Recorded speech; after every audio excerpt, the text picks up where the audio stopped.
Rabotai, dans notre dernier cours, on avait vu la différence entre bracha levatala et bracha shelo letzorer.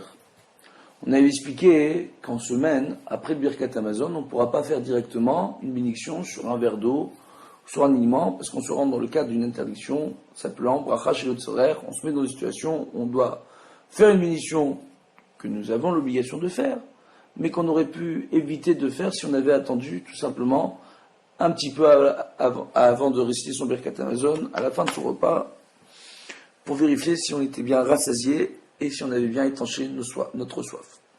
Maintenant, on avait expliqué que pour éviter ce problème-là en semaine, il y avait une petite astuce qui était de changer d'endroit. Effectivement, si un monsieur, par exemple, mange dans un restaurant, et en sortant du restaurant, se rend compte qu'il a soif ou qu'il a faim, en arrivant dans un nouvel endroit, même si une demi-heure n'est pas passée, c'est le temps imparti, si on reste sur place à l'endroit où on a mangé son repas, pour pouvoir faire une bénédiction après le birkat Amazon, pour que cela ne pose aucun problème selon la majeure partie des décisionnaires, pour ne pas avoir à attendre cette demi-heure. Si la personne était donc dans ce restaurant, est sortie dans la rue, est arrivée dans un autre endroit, donc est revenue sur le lieu de son travail ou à son domicile, cette personne-là, même si la demi-heure n'est pas écoulée, pourra faire une bénédiction sur l'aliment de son choix.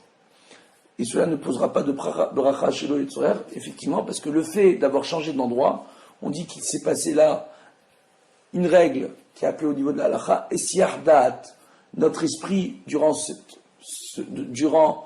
notre trajet entre le restaurant et notre domicile, ou notre restaurant et notre lieu de travail, a tout simplement oublié les bénédictions qui ont été faites au repas précédent, et même notre esprit a carrément oublié le fait d'avoir mangé. Ça arrive souvent chez certaines personnes qu'elles ont mangé leur repas, et puis après, on sort, en marchant, l'appétit, entre guillemets, se fait grandissant, et la personne, d'un seul coup, a faim quand elle arrive sur le lieu de travail, ou a faim quand elle rentre à la maison. A une petite faim, envie de grignoter un petit quelque chose, elle pourra sans aucun problème faire une bénédiction. C'est ce qu'on appelle le phénomène du Essiyar Da'at. De la même façon, il y a un problème qui peut se poser pour une personne en plein milieu d'un repas à motzi, donc un repas durant lequel il mange du pain, et que cette personne d'un seul coup a besoin de descendre en bas de la maison. S'il y a un enfant qui est déposé par une navette et qu'on a besoin de le récupérer en bas de la maison.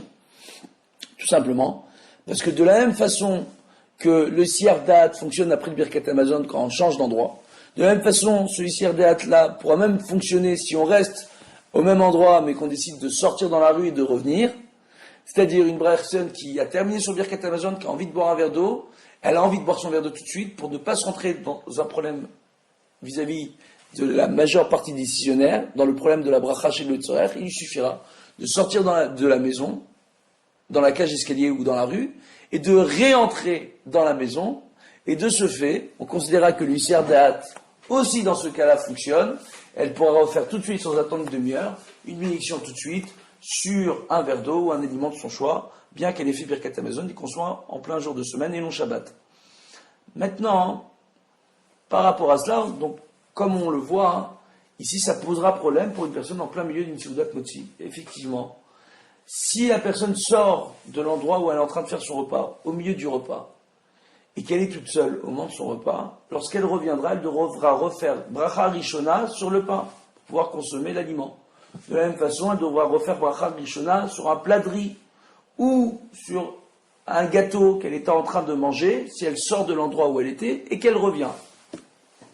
À partir de ce moment-là, s'il y a un tel Essiyar Da'at se crée, et qu'elle doit refaire la bénédiction, il ne sera pas bon pour cette personne-là, on en conviendra tous, de sortir durant son repas de l'endroit où elle est en train de manger. Mais parfois, on n'a pas d'autre choix que de devoir sortir. Alors là, il y a deux astuces possibles. Première astuce, on est en train de partager notre repas avec des amis. On demandera à nos amis de continuer à manger et de nous garder la siouda, entre guillemets, le repas. Donc, si on doit descendre en bas et revenir tout de suite. Donc de ce fait, on n'aura pas besoin de refaire la bracha lorsqu'on revient. Et ça, il s'agira de siudot durant lesquels on mangera des gâteaux, maisonnotes, etc. S'il s'agit d'une sioudat motzi, on pourra s'absenter même pour aller faire mincha et revenir. Si on a toujours des amis qui sont en train de manger et qui sont en train de garder le repas et qui ont chanté et qui ont récité les divrei Torah, même quand on reviendra, on n'aura pas besoin de refaire la bracha rishona sur notre repas. Ça, c'est la première astuce. Donc, si je suis en plein milieu d'un repas motzi et que je dois m'absenter 2 minutes ou un peu plus longtemps, d'avoir un convive avec moi à qui je demanderai de garder mon repas. Ça, c'est premièrement, et qui ne devra pas réciter de Birkat Hamazon tant que je ne suis pas revenu. Donc, il devra continuer à manger, entre guillemets, tant qu'on n'est pas revenu, ou à parler autour de la table du repas, parler d'Ivrei Torah dans le cadre de son repas.